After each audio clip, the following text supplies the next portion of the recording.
Now, what I want to say is that real marriage is and is only the union of husband and wife. Why so? Because marriage involves, first, a comprehensive union of spouses. Secondly, real marriage involves a special link to children. And thirdly, marriage involves norms of permanence and monogamy and exclusivity. All of these elements point to the conjugal rather than the revisionist view of marriage. First of all, let's start with it being a comprehensive union. Marriage is distinguished from every other form of friendship because it's comprehensive. It involves a sharing of lives, resources, and unions of minds and wills. So that's why we require consent for forming a marriage. But on the conjugal view, it involves something else. It also involves organic bodily union. This is because the body is a real part of the person, not just his costume. Human beings are not properly understood as non-bodily persons that inhabit and use non-personal bodies. Likewise, because our bodies are truly aspects of us as persons, any union of two people that did not involve organic bodily union would not be comprehensive. It would leave out an important part of each person's being. This necessity of bodily union can be seen most clearly by imagining the alternatives. Suppose Mary and Michael build their relationship not on sexual exclusivity, but on playing tennis. They pledge to play tennis with each other until death do them part. They will play tennis with one another and one another only. Are they married by that? No. Substitute any other shared activity, reading books, poetry recitals, slam dunks on the basketball court, jogging. I pledge to jog with thee and thee only for the rest of my life. Is this marriage? No. Everyone would say no. Why? Well, then sex is essential to marriage. It's got to be, right? Because the bodily union here in sex is more profound and different in kind from the exclusive relationship that could be created through other sorts of activities. People's bodies can touch and interact in all sorts of ways, so why is it only sexual intercourse that makes bodies in any significant sense one flesh? The answer, I think, is that our organs are parts of one body because they're coordinated along with other parts for a common biological purpose of the whole. It follows that for two individuals to unite organically and thus bodies, their bodies must be coordinated for some biological purpose of the whole. This sort of union is impossible in relation to functions such as digestion or circulation, because when the human individual, for which the human individual is by nature sufficient, I don't need a partner to digest, I don't need a partner to have blood circulate. I do need a partner to procreate, you see. Individual adults are naturally incomplete with respect to one and only one biological function. Human beings are naturally incomplete with respect to sexual reproduction. In coitus, but not in other forms of sexual contact, a man and a woman's body coordinate by way of their sexual organs for the common biological purpose of reproduction.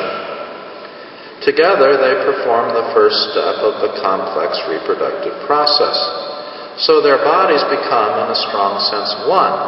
Two bodies become one for the single biological function of reproduction. That is bodily union to ensure an essential bodily function. You see that? So that's a profound mode of not just, biological union and therefore personal union, because the body is the person and the person is the body.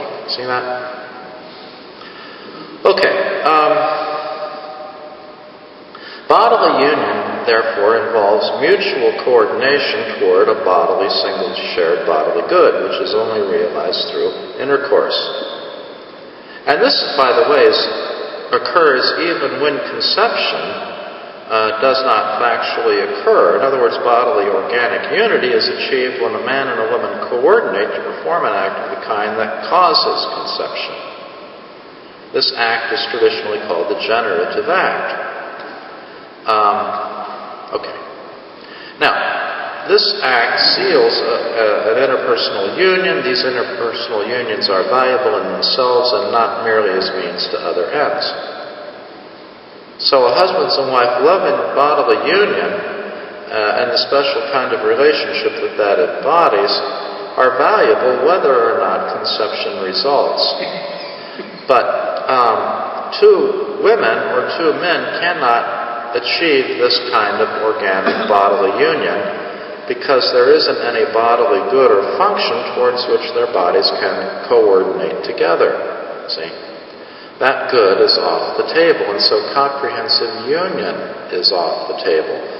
The only kind of good that's possible is accidental rubbing of body parts together, which is not the same thing as integral bodily and therefore interpersonal union.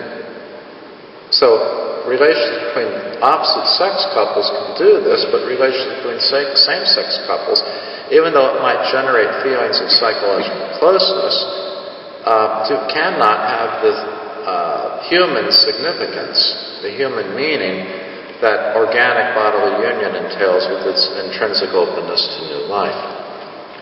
Secondly, most people will accept that marriage is deeply and in an important sense uniquely oriented to having and rearing children.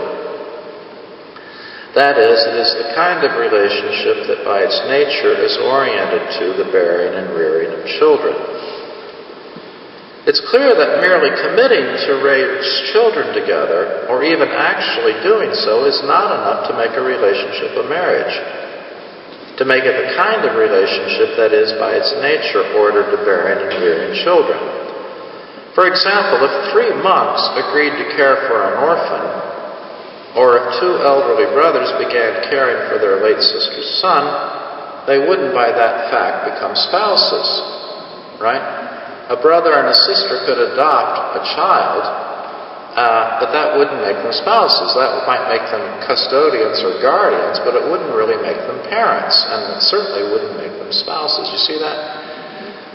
So the idea that gay couples can adopt doesn't really make them, that's not enough to make them spouses. You need something else. Okay. It's also clear that having children is not necessary to being married. Newlyweds don't become spouses only when their first child comes along. So Anglo-American legal tradition has for centuries regarded intercourse and not the conception or birth of the child as the event that consummates a marriage. And you can see the reason for that now, because in that act, integral bodily union has been attained, which is of its nature open to forming a bond with someone who is uniquely your child. That bond, that possible bond with child, is what makes it possible to be spouse as well. All right. Now that doesn't mean that the marriages of infertile couples are not true marriages. Everything, because the infertility is per accidens. It could be otherwise without changing the nature of the relationship that they have.